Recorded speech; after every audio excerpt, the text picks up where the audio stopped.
Hello everybody, welcome back to my YouTube channel. I'm Maddie, and in today's video, I am doing a much requested eye makeup tutorial. Spoiler alert, I tend to stick to the same eye makeup. When I'm going to film, when I'm going to do something, I'm like, oh, what should I do? The go-to. So today's video, you are getting a full look into how I do this look. Let's get into it. Okay, so like I said, I do this eye makeup pretty much every time I go to do my makeup. It's like some sort of variation of this. It is a very easy go-to wearable eye makeup look. And yeah, I always get comments on how I do my eye makeup, whether it's on a podcast episode, a short form clip, a long form video, whatever it is, I always get questions and requests to do an eye makeup tutorial, and I never do. I'm really sorry. I just don't really do a lot of tutorials. So I thought today would be a good chance to sit down and show you. And then that way, moving forward, when people are like, girl, what's your eye makeup tutorial? I'm like, refer to video, please. Now, luckily, I don't use a lot of products for this. That's always the worst when you go to watch a tutorial and they're like, you'll need 20 products to achieve today's look, and you need these exact products. Like, it's a specific shade and it's really hard to dupe or something like that. It's pretty straightforward. So I have 3 products. Number 1, the MAC Paint Pot in Painterly, a tried and true, a classic, a cult classic, if you will. You can use any paint pot you want to prep the lid. That was a lot of P's. I was kind of struggling there. Anyways, this is the closest to like my skin tone. So it preps the lid nicely. It also helps with the eyeshadow, but we will get into that. The second product is a kohl liner of your choice. I use the one from Annabelle, which is a Canadian brand, Canadian drugstore brand. They have amazing eyeliners. They're kohl liners, gel liners, liquid liners. Actually, I don't remember the last time I tried their liquid liners, but they have really, really good liners. Then for the start of the show, the Kosas Undressed palette. I have talked about this before on my channel, and it just remains such a staple for me. I literally use it every single time I go to do my makeup because, like I said, I do the same eye makeup pretty much. This is just like the most amazing user-friendly eyeshadow palette in my opinion. Such lovely beiges. So many people, myself included, I'm pretty sure I passed this when I talked about it on the podcast, or I talked about it at some point and was like, no, this is like not interesting, so uninspiring. But at the end of the day, such a good eyeshadow palette. I ended up buying it because Nikita on TikTok recommended it, and I love her, and I was like, okay, fine. If you say it's really good, I'm gonna try it, and it is. I love this palette so much. They unfortunately do not make it anymore, but there will definitely be some similar eyeshadow palettes. Sephora collection just launched some like Natasha Denona type of dupes, which look really lovely. A lot of really nice mattes as well, which is what makes this palette so crucial for me. Okay, so getting into it, we are going to start out with the MAC Painterly Paint Pot. I've already done my full face makeup, so I do already have some concealer and setting powder on my lids, but I still like to go in with the paint pot because not only does it help prevent creasing, but I find it helps add more oomph and definition to your eyeshadows. The pigment is able to like grip to the paint pot, and then that way you're getting more payoff. It does also help with creasing, but I find number 1, you need to work it in on the back of your hand, and number 2, not go in with a lot. I think there's a lot of people who have bad experiences with the paint pots, but you have to think it's such a thick, like dry powdery product. Like it starts really malleable and then it dries down, kind of like, I don't want to say a clay because it's not that intense, but something like that where it dries down. And you have to think, if you're going in with a lot of that, like a big layer of it, it's going to crease. It's going to like build up and clump. So keep it light. A little goes a long way, and work it into the back of your hand so you can warm it up and get it malleable. What a word. Bonus points if you want to go in with a brush after, you just really pack down and press down that product. I'm not gonna lie, I don't do this every time. Sometimes I don't even do the paint pot. It's just the thing, my toxic trait is really not having a consistent makeup routine. Sometimes I'll start with my eyes, sometimes I'll start with my face, sometimes it's just really all over the place, and I don't know, is that a good thing or a bad thing? I guess you can see it from both sides, all perspectives. So now we jump into the eyeshadow. That was quick, that was easy, which is pretty much the definition of my makeup routine at most times. Quick, easy, in, out. Now, I'm gonna start with this shade Whisper, beautiful like gray toned cool shade there. And because I have like slightly hooded eyes, I just go above my crease slightly. And this is just to really define the crease. That's all I'm trying to do here, is to shape things out. So I go all the way on the inside to give that definition, really like contouring the eye, if you will. So going in, going out. And because my eye, like I kind of have like pretty big eyelids, I don't go down too much. I'll keep things further up so it's not so shrunken. It really just depends on your eye shape. And what I recommend as well when you're trying to figure that out is like turning your face, because I found I made this mistake for many years and I probably still do from time to time. You're doing your eyeshadow and you're straight on, and then as soon as you go to turn your face, the shape of things isn't as elongated as you want them, or at least how I want them. So turn, move, do what you need to do. But you can kind of see how that's like faintly carved out the eye. This is the eye that I've done. This is the eye that I have not done. But for this shade, you just want something kind of like light and cool toned, and it's going to look really gray at first and kind of scare you a little bit, I'll be honest, but we're gonna warm things up pretty quick here. Okay, now that that shade is on, we are going in with Peak, which is beside our gray toned Whisper shade there. And this is where we're gonna start with the outer corner. And that's where the emphasis of this eye look really is the outer corner. I like things that are gonna be like that, you know? Start to just pack that on to the outer corner, and then we will blend it out. And then with this Peak shade, I'm also going to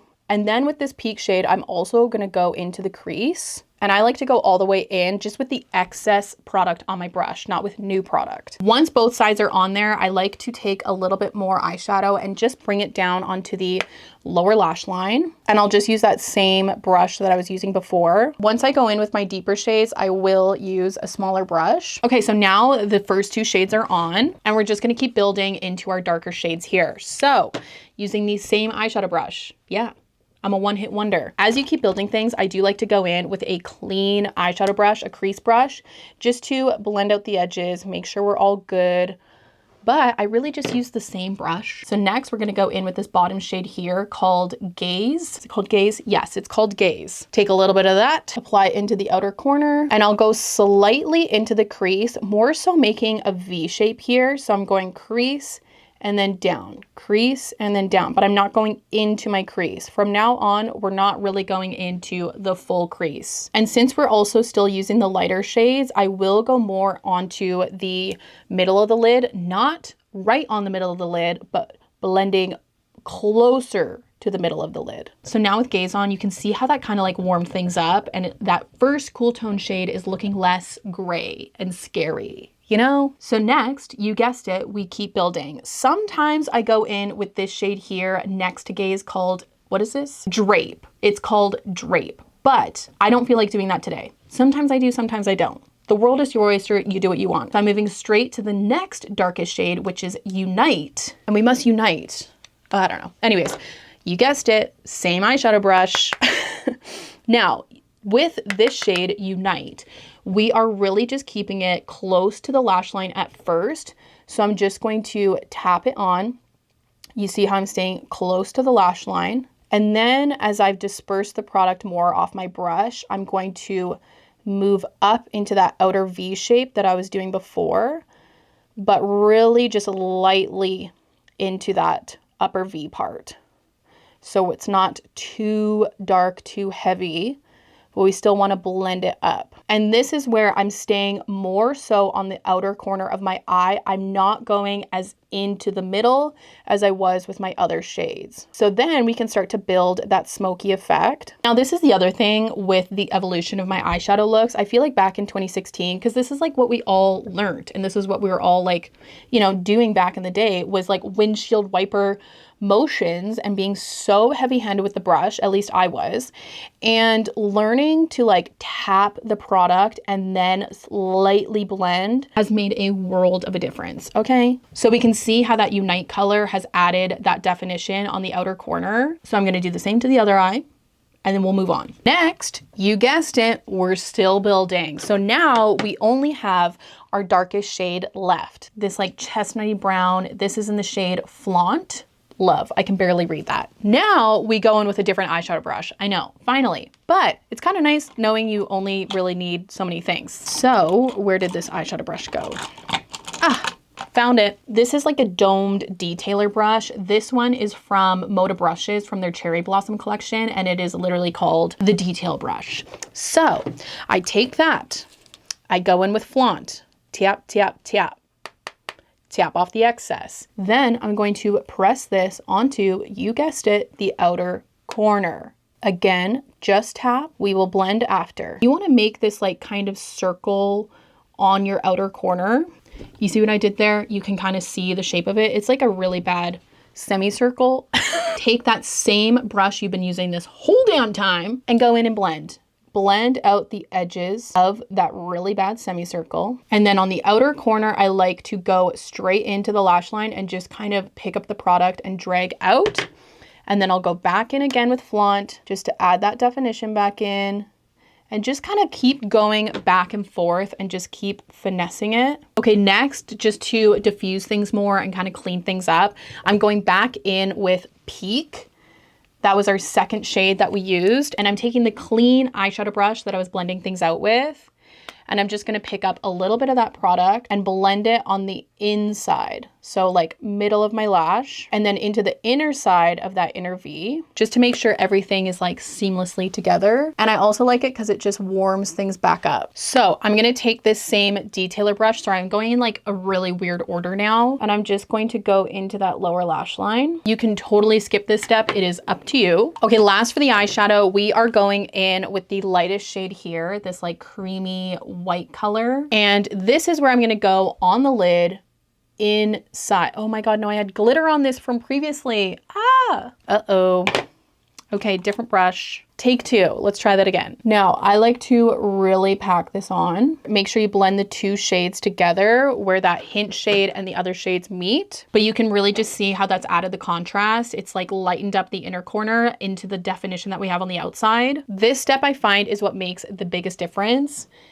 And you can really do it with whatever shade you want. You could use a glitter. Sometimes I'll go in with this and then a glitter on top. You can go in with like a pink, a blue, like a pastel-y blue would be really pretty. But even if I go in with a glitter or a color or whatever I'm doing, I still go in with like a creamy white shade like this, just as like a guideline. And then it helps whatever you're gonna use on top pick up better because you have that kind of creamy white underneath. Okay, and that is it for the eyeshadow. Did that seem relatively easy? I don't know. Now for eyeliner, I keep it really, really simple, really, really minimal. I go in with my kohl liner. I actually learned this trick from Makeup by Mario. Firstly, I just warm it up on the back of my hand. So I literally just like hold my kohl liner here. If you find kohl liners difficult to work with, try this step first. But this is the Makeup by Mario trick. You stamp on a little kind of like ball shape, really just a small line on the outer corner here. Then I like to take, I don't know if he does this. I think he actually leaves it like this.